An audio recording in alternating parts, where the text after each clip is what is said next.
Hi folks, this is Jay. Hope you're okay today. I just want to share a thought that's slowly beginning to crystallise in my brain, and it's concerning this video called The Emperor with No Clothes. And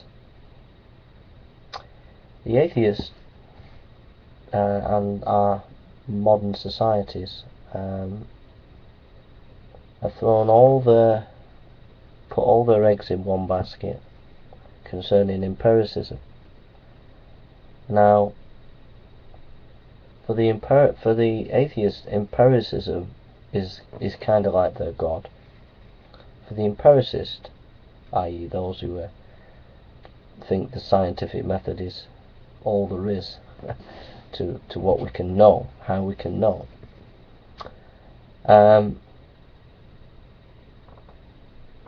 have a number of problems that I don't think they realise. And the more I've been listening to debates of atheists and Christians debating, some of them are presuppositional Christians debating atheist and other apologist and atheist, etc. And I've just been thinking about this. And the atheist is rooted in post-enlightenment thinking, where everything is based on this empiricism. Now, this agenda to base everything on empiricism has to be totally flawed. It has to be. But yet,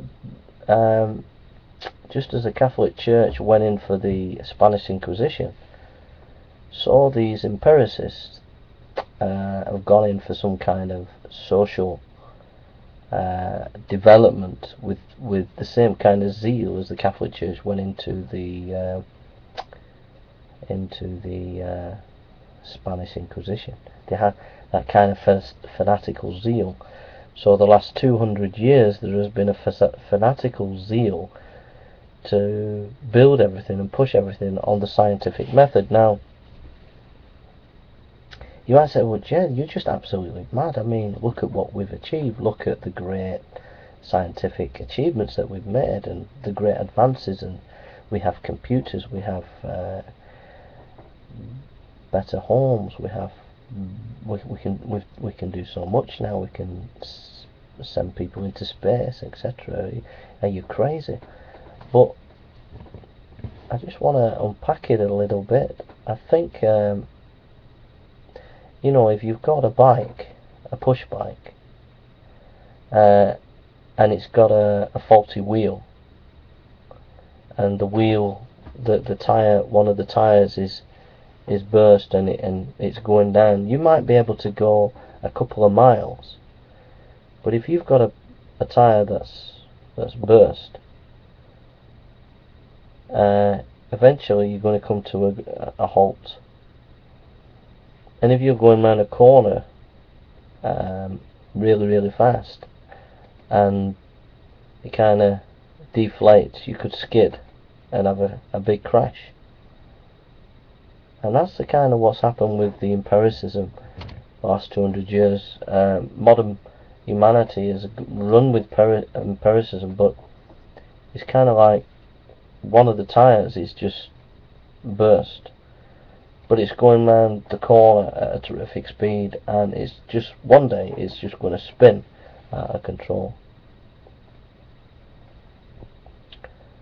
And the reason is because there's just a number of issues. One is, I really believe that if you cannot account for various types of knowledge, then your particular position has to be fallible. It can't be the correct position.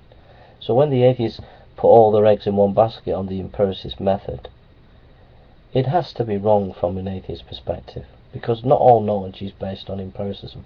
Not all knowledge is based on science. If you're married to someone and your wife is having an affair, you don't need empiricism and science to work out that your husband or wife's having an affair. You'll have a hunch You'll know there's something not quite right. You won't go to a scientist and ask them to do some scientific research. So that's just one example. Another example is feelings.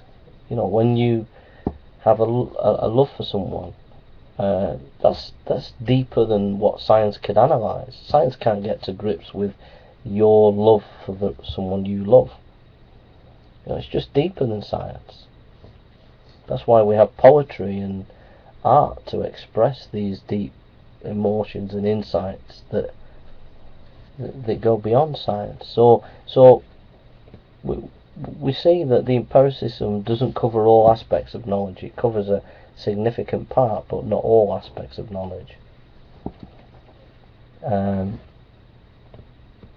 The second thing is about reality. From an empiricist position, that reality, it doesn't matter whether reality is real or not. From an empiricist perspective, what matters is the knowledge that we gain is workable. We can work. We do an experiment, it works. That's all that matters. First principles, philosophical principles, are not really important. Whether reality is an illusion or not is not important. But what if things are working in our technological sense, but reality that we perceive it to be is not the reality that is actually is? So we might be building things that are working, but building on a wrong conception of reality, which means at one point in our history it could turn out that we've taken a wrong direction in our history and collapse. It's kind of like it's kind of like you've got what can I say? You've got I don't know how to really say, but you've got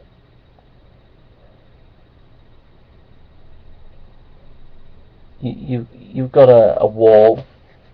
You got a wall, a brick wall, a 20-foot brick wall,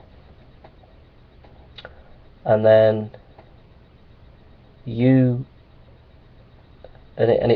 tippling over, it's falling over, and you decide to build a little shed, a little doll's house. It's about 5 foot high, and it's made out of wood, and you build it for your little kid. Now it's all working fine. From your particular perspective, everything's working fine. Alright? And then your 5-year-old kid goes and plays in the doll's house. It's all worked. You've made your house, everything's fine. You put your kid in there and it's playing, right? But this brick wall is 20 foot high. And from your scientific point of view, you don't care. It's just, it could be an illusion, it doesn't matter. What matters is scientifically I've been able to get something to work. It's working. I've been able to build a house, a little doll's house for my 5-year-old kid. The 5-year-old kid gets in, but then the wall, the 20-foot wall, collapses. And that's what I'm saying with the scientific method. It's not bothered about the reality. It's an illusion, or a possible illusion. It doesn't matter. That's irrelevant. What's the main thing is that we have a particular investigation on something in nature. We have a hypothesis, we investigate it, we get the information, and it works, so long as it works. But we don't really know what reality is. But reality could turn out to be like that brick wall, collapse on us, especially if we've taken a wrong turn in history. So in other words, the empiricist position can't be the full correct position about what the nature of the meaning of life and how we are to conduct ourselves in life, if it's not taking in consideration the hard brutes facts of reality and the significance of those other facts. that we see around us. So, for example, the reality of evil in the world. You know, how can science get to grips with that? The reality of first principles in philosophy, and they relate to science. So those are two issues so far. The lack of empiricism's lack of ability to take the totality of human experience. Science only concentrates on a major aspect, but doesn't get all the various types of knowledge that we can have in reality. And the second problem is not taking reality as serious as we should, because, as Bertrand Russell said, reality is stubborn. There are stubborn facts of reality that the empiricism doesn't really grapple with.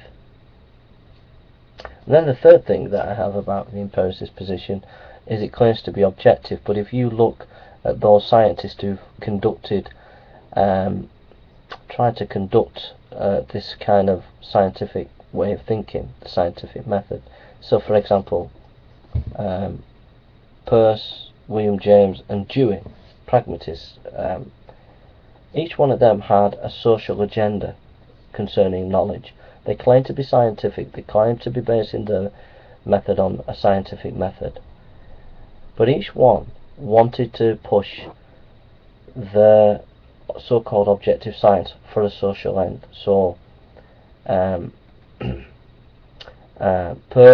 I think his name's Peirce, P-I-E-R-C-E, I think it is. He wanted to have more of an objective kind of science for morality, okay, and he wanted to keep the purity of that concept. So he had a purpose, you see. William James wanted to